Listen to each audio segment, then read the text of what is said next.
ایک یہ پوچھا تھا کہ کسی نے کہا کہ میری زوجہ کو جو حیض آتا ہے نارملی 8 دن کا ہوتا ہے، لیکن کبھی ایسا ہوتا ہے کہ 6 یا 7 دن کا ہو جاتا ہے، تو کیا حکم شرع ہوگا؟ دیکھیں، پہلے ایک بات سمجھ لیں کہ سسٹرز کے حیض کی کم از کم مدت 3 دن ہے، کہ 3 دن لگاتار آئے گا تو حیض شمار ہوگا، 1-2 دن آ کر بند ہو گیا پھر بالکل نہیں آیا تو یہ حیض نہیں ہے۔ کم از کم 3 دن اور زیادہ سے زیادہ 10 روز ہوتا ہے، اس کے درمیان جتنا آئے گا وہ حیض ہے۔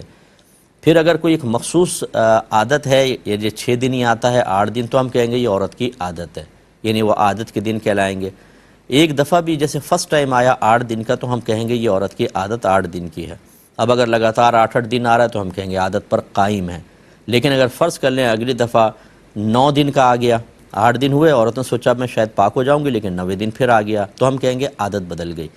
پھر وہ ہو جائے گا۔ کبھی کم بھی ہو جاتا ہے، جیسے مثال کے طور پر 8 دن کا ذہن میں تھا، 6 دن آ کر خون بند ہو گیا اور پورا دن بغیر حیض کے گزر گیا،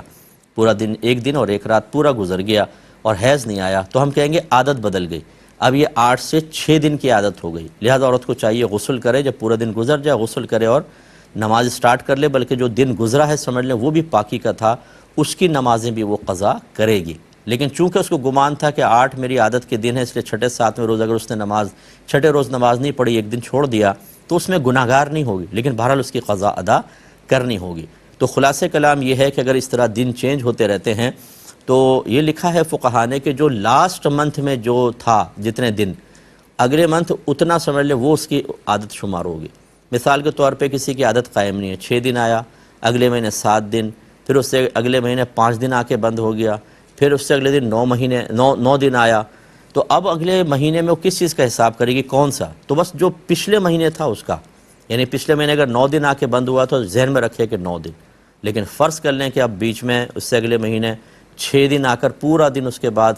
بغیر حیض کے گزر گیا، تو سمجھ لیں عادت بدل گئی، پھر وہ غسل کرے اور نمازیں سٹارٹ کر لیں۔ لیکن یہ اس میں اور بھی مسائل ہوتے ہیں، میں گزارش کرتا ہوں اپنی بہنوں سے، میری کتاب ہے طہارت کے مسائل، یہ کہیں سے کتاب آپ لے لیں، یہ بیسٹ بک ہے،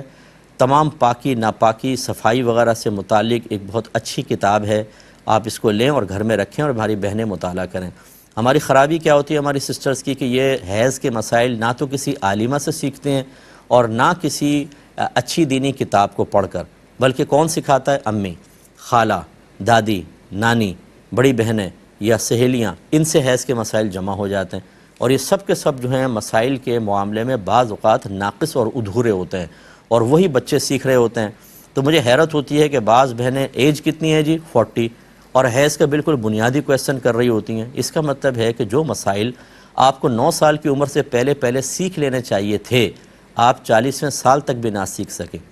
اس لیے پھر گناہگار ہوں گے، یاد رکھیں۔ تو آپ وہ کتاب لے لیں تو بہت آپ کو انشاءاللہ فائدہ ہوگا۔ ایک بھائی نے کہا